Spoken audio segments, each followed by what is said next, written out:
Okay guys, I've been hiking for about 15 minutes. I'm headed back to do an overnighter. Haven't done one of those in a little while.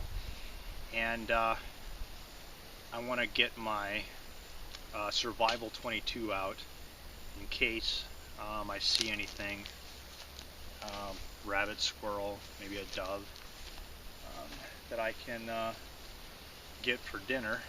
So I'm going to go ahead and get that out of my pack right now.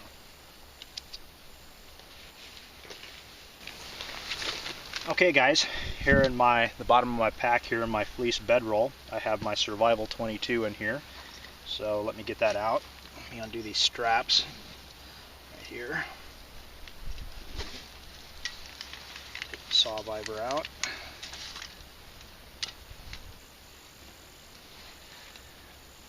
Here's the barrel.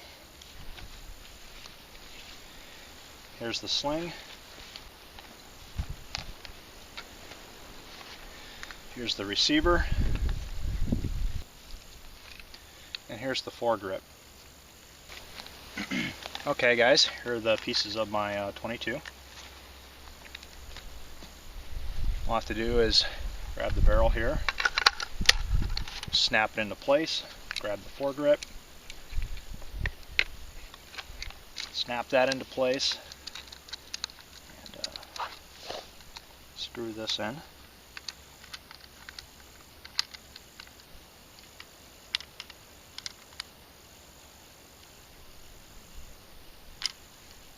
Okay, there we go. I'm going to go ahead and attach the sling. Okay guys, I have my 22 here with the sling on it. This is actually the Rossi 22 410 combo. It has a 410 barrel that also comes with it. I didn't bring that with me. In here, this little dental floss container, I have 15 rounds of 22 ammo. It's a single shot break open, so I'm going to go ahead and put one in right now in case I come across anything.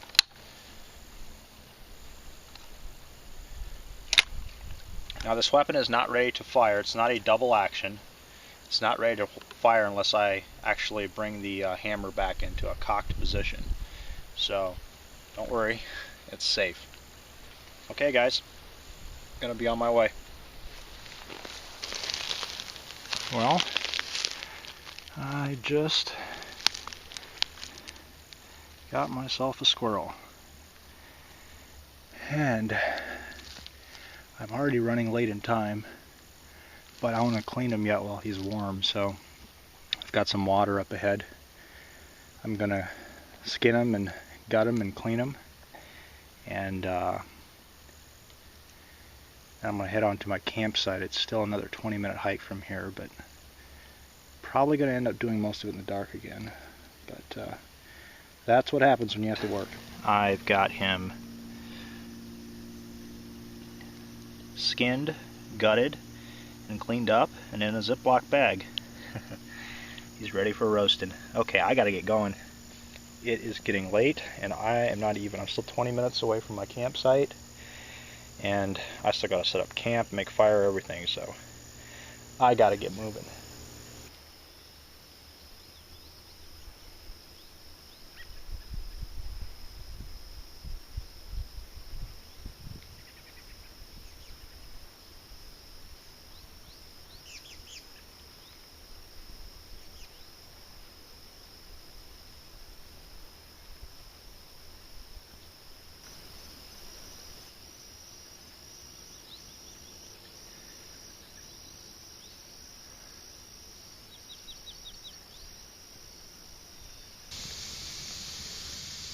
Okay guys, I am back.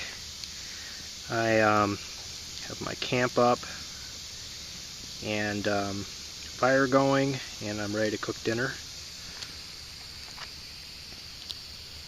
Let's take a look here. There's the squirrel. I've had it soaking in salt water. Take the gamey taste out of it a little bit. I'm going to put that into some tin foil, put some seasoned salt and pepper on it, and then I'll put them in the coals.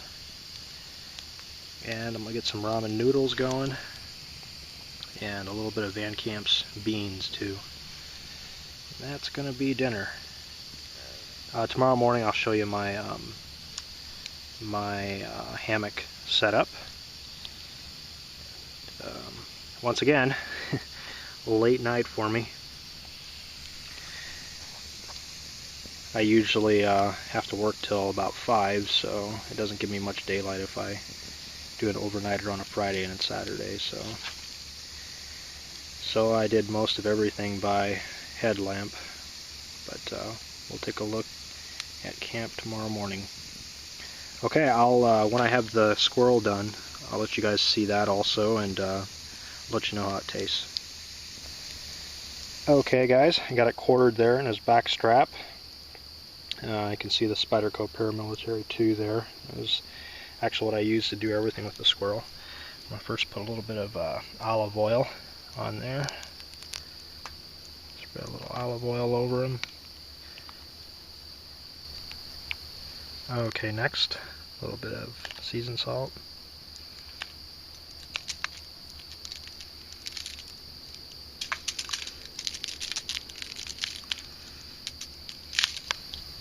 Okay, next, a little bit of pepper. Okay, last, a little bit of Tabasco.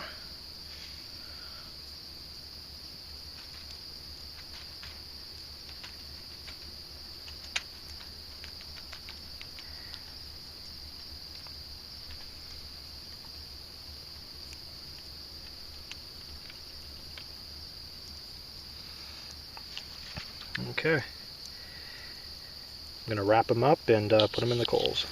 Okay, I have my squirrel cooking away, my ramen noodles and pork and beans, and some water to make a coffee.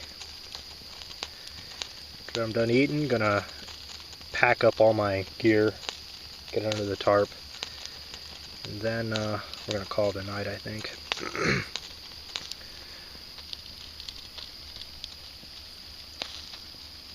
There you go. I'm gonna flip that squirrel a little bit. Actually, I'm gonna show you guys the squirrel once it's done, though. Okay, guys, there's my dinner. That over on the right there is ramen noodles and pork and beans. There's my squirrel. It actually smells really good. We're gonna see what it tastes like. And there's coffee. So I'm going to enjoy this, and I'm gonna let you know how the squirrel tastes.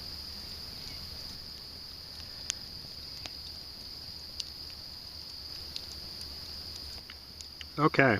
It actually tastes pretty good. I've had squirrel before.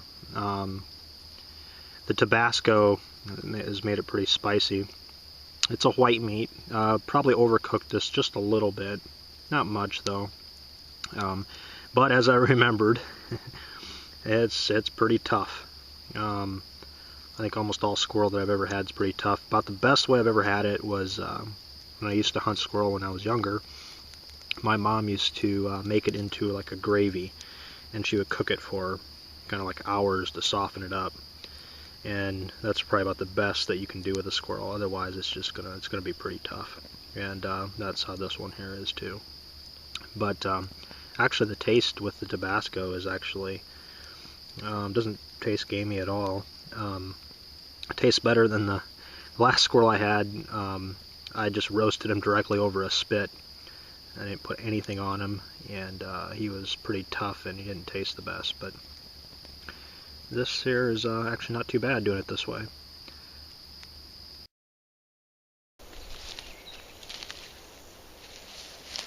Okay, well, I had a pretty good night's rest. This is the first time that I spent the night in my hammock. I've had this hammock for about 2 years, and I've used it on hiking and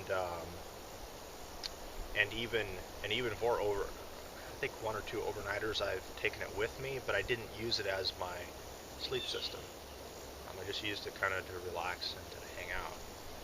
But I really liked it. It was pretty comfortable. I'm going to do that again. I'm going to have to go get some water and cook up some breakfast, and then something I want to show you guys. But before that, I'll go ahead and show you what I used to sleep last night, and maybe I'll also go over a little bit over the gear that I have. Okay, well, this is a Etowah Gear tarp. Very happy with that. It's very light and has an abundance of loops to go ahead and tie it off and stretch it out. That was really nice.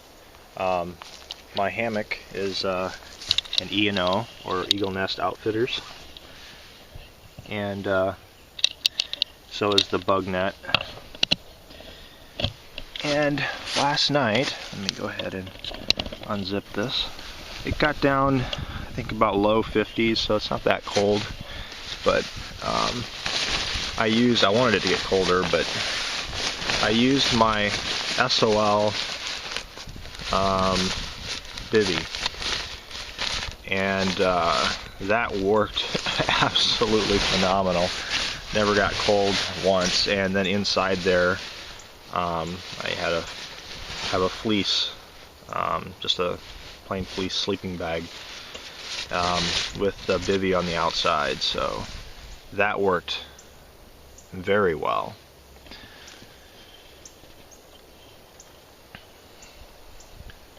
Well, it does beat sleeping on the ground in a lean-to shelter, that's for sure.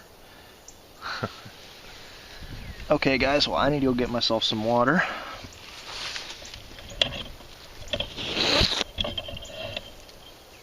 And get some breakfast going on the fire. And maybe after that I'll show you guys my gear, and show you my surroundings here.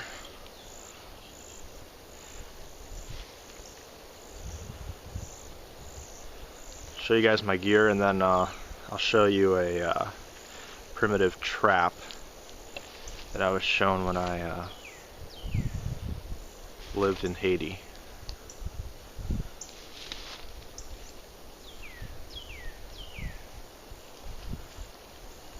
Okay guys, we'll see you in a bit. Okay, well, I was going to hike about 15-20 minutes to a place that has some running water, but only about 3 minutes from my camp I found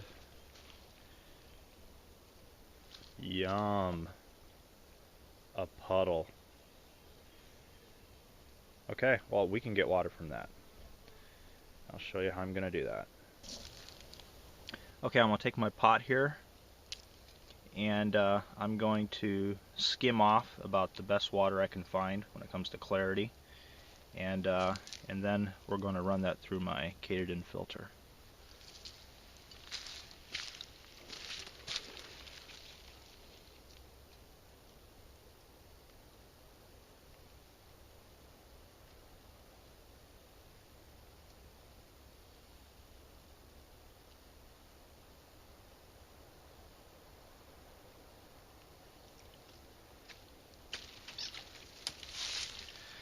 Okay, well, there it is, golden water.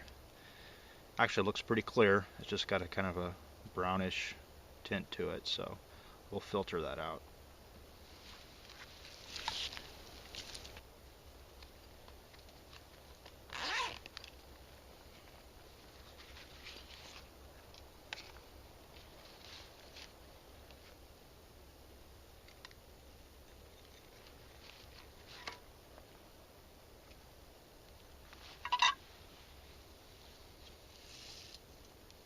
Still have some water left in here, so I'm going to drink this.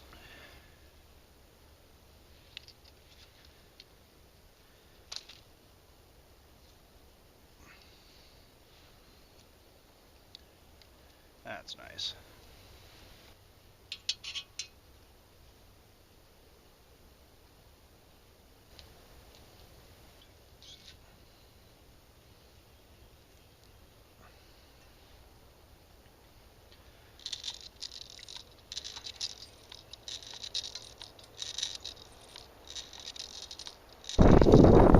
Okay, I'm going to go gather some firewood, for breakfast, and I'm actually going to boil that water too.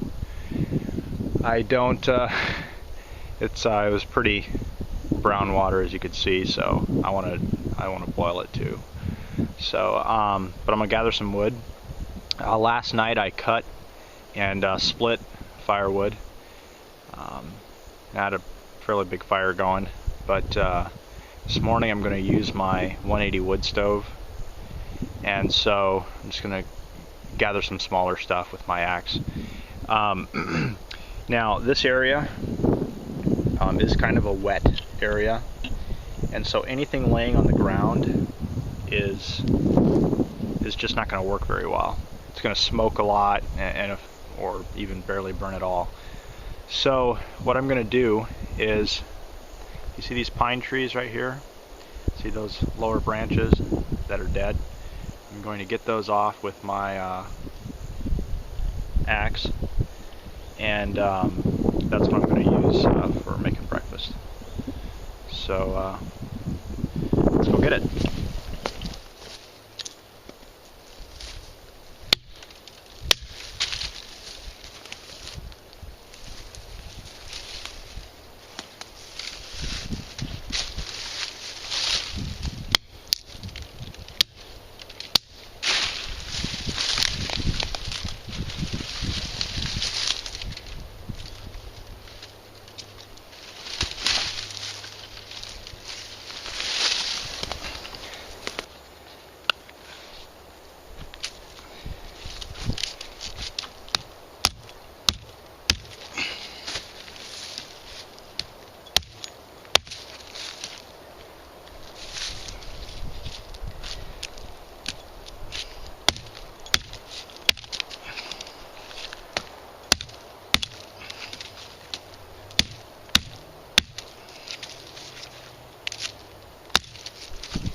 Okay, that's plenty of firewood for my 180 stove to make breakfast, so let's get started. So I'm going to put this stove together. I've had quite a few stoves, but I do really like this 180 stove. The reason I like it is because most of the stoves out there, wood stoves that you can get, only allow you to put one pot on top, and I can get as much as 3 on this thing. So you know, a lot of times I'm cooking more than one thing. So it has warped a little from the heat, but that hasn't really caused me much of a problem yet.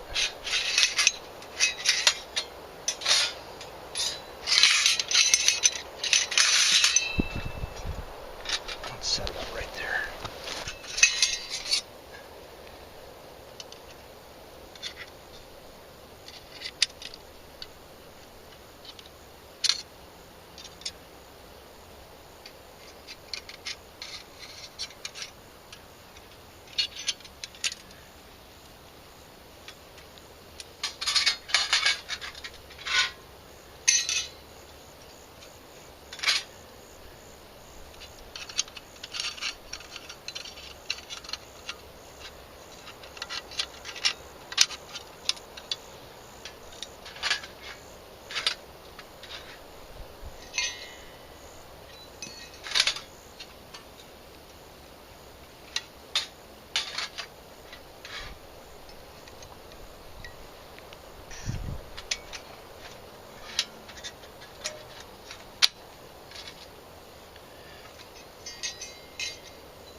That's the 180 stove. Okay, well, let's get breakfast started. The way I'm going to start this stove this morning is, no, these are not carrot sticks. This is fat wood soaking in alcohol.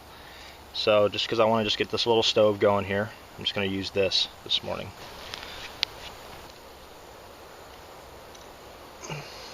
I'm going to get 2 pieces out.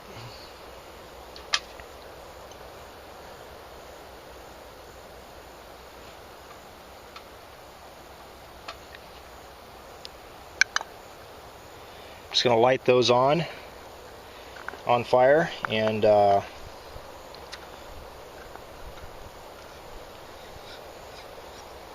I'm just going to feed those little pine twigs on top of it.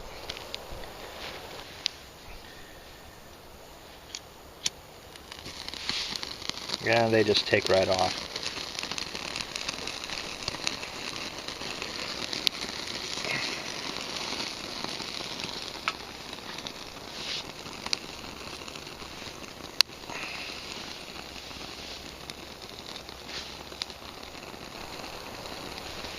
Well, the alcohol will burn off fairly quickly. It'll get that fat wood going, and you guys have all seen fat wood burn. Burns like a candle. Okay, that's going pretty good. Okay, I'm gonna get some swamp coffee going, and I'm gonna also boil that water right there. So, and I'm gonna make my breakfast. I'm gonna show you what I brought. Well, here's what I'm having for breakfast. This is hash browns and some onions chopped up into it. This is 3 eggs, a little bit of whole milk, and some cheese, and 2 strips of bacon chopped up in there. And so I'm going to start off by putting my hash browns in here, a little bit of olive oil, and there's my swamp coffee and my water boiling. So I should be eating here in just a little bit. This right here is why I love this stove. Got water boiling, got my hash browns browning up, and I've got coffee percolating over there. So you can do all 3 of those on top of one little stove. It's pretty compact, so. Well, here's breakfast. Pour some swamp coffee, some more.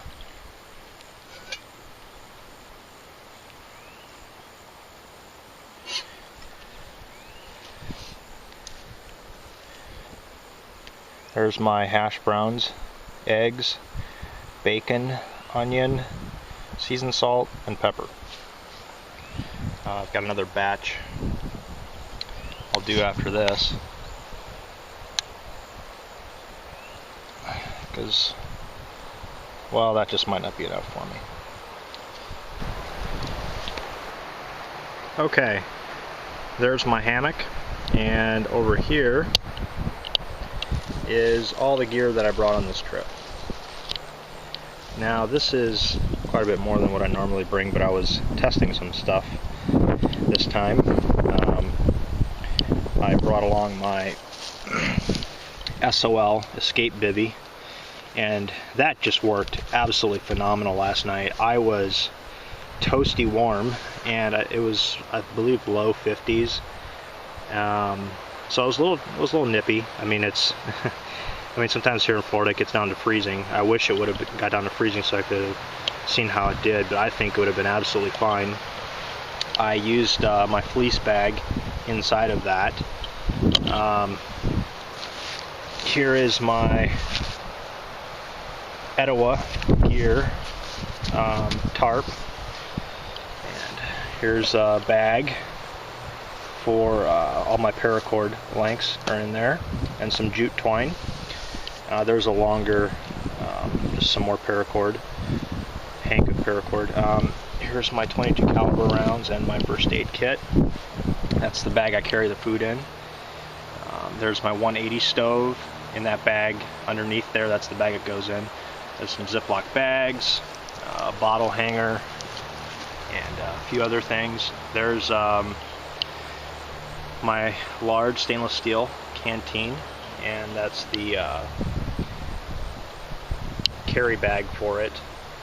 And inside there, another stainless steel canteen cup. There's my little, I believe that's an Alpine something pot. That's an I believe MSR makes that little coffee pot there. There's my titanium canteen cup with my U.S. Army canteen and the heavy lid cover from canteenshop.com. There's my Katadyn water filter I used this morning. Here's another thing I'm testing today, and this is my Nomad 7 solar panel. First, I've had it out. I've had it for quite a while, just been in the back of my vehicle. But I'm actually charging my cell phone with the battery pack right now, and I'm going to go ahead and put the panels out here in a little bit. I've got some nice sunlight right now. This is my Condor Greenland pattern axe, along with my saw viver, I believe made by Trailblazer. My leather gloves. Here, I love these little guides, medicinal plant, edible plants, trees, and mushroom guide. You can get these from, I actually bought these off the Pathfinder School website by Dave Canterbury. There's my little Survival 22. There's my bug net. And my Maxpedition Condor 2 pack, which I really like. Got a bladder in there with a little bit of water in there right now. And then in here, I have a few extra items. I have a poncho, bandana, some matches, fire seal, a compass, an extra light, a sharpener, and then in there I have my Altoids tin with some fire starting stuff. So that's my pack out for this overnighter.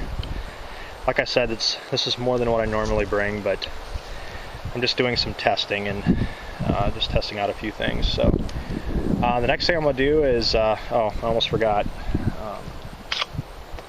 I want to show you my knife. This is the Pathfinder PSK 1. I've had this for quite a while, but it's one of my favorite bushcraft knives, so that's the one I brought out this trip. And I think you saw it before, but I brought out my paramilitary 2 this time.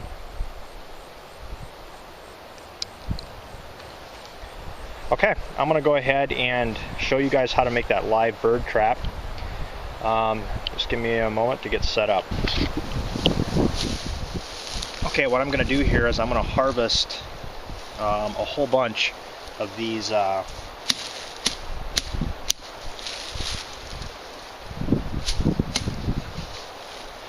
sticks like this. I'm going to need quite a few of them, so I'm going to go ahead and gather a bunch of those up, and then I'll show you how to do the rest of it.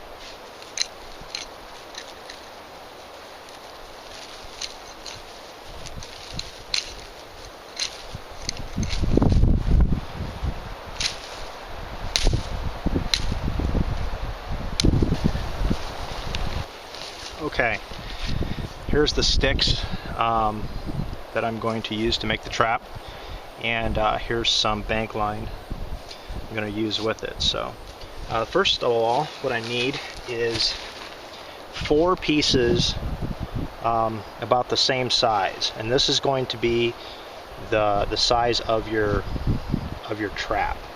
So I'm going to use some of the little bit bigger ones for my base.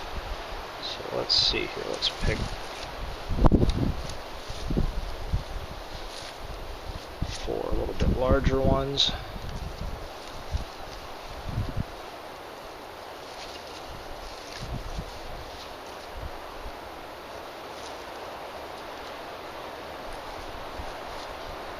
And you also probably want to use about the straightest ones for your base, because that's what's going to establish the foundation of the trap. Okay, so I want to cut these 4 about this long. It looks like about 14 inches there. So I'm going to cut those and then I'll get back with you. Okay, here are the 4 sticks I'm going to use for my base. So what I'm going to do here is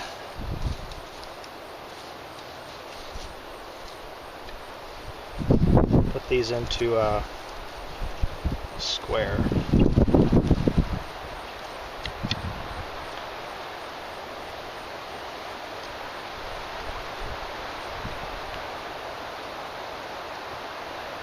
Just like that. Make sure that you have, and you're going to see why later, but these don't weave them. Like, put this one under over here and on top. Needs to both be on top right here and on top over here. And then what I'm going to do here is I'm going to take some bank line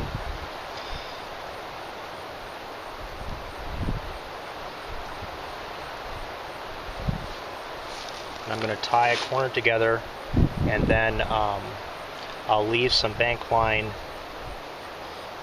in the middle that comes up about this high. It goes across, and I'm going to tie both ends. You'll see here in just a second what I mean by that.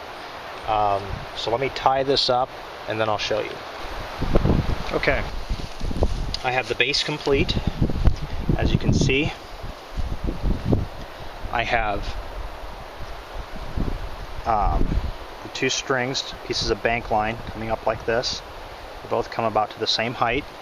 I have the one over here and the one over here on top, and the others, so opposites are the same. So these 2 are both underneath, these 2 are both on top, and I have it tied off like that.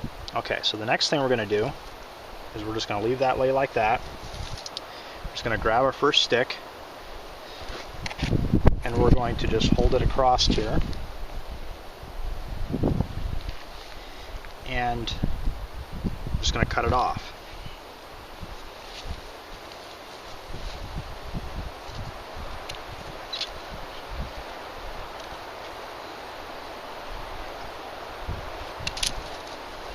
And for your end pieces, keep those because you can use those later. You're going to start using smaller and smaller pieces as you go along. So I'm just going to go ahead and put this one right here. I'm just going to set it there. Get another one. Measure this one. And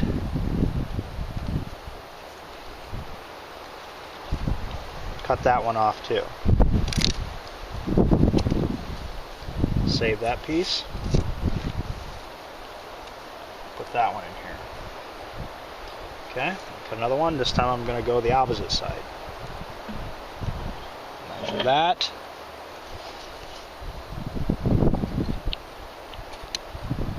This one. Okay, you guys are probably starting to see what's going on here. So we're just building a little log cabin right here. This one here will probably work over here. Let's trim that a little bit.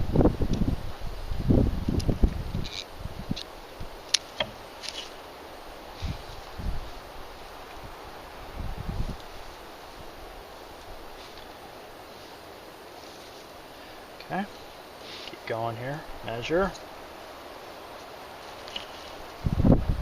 cut,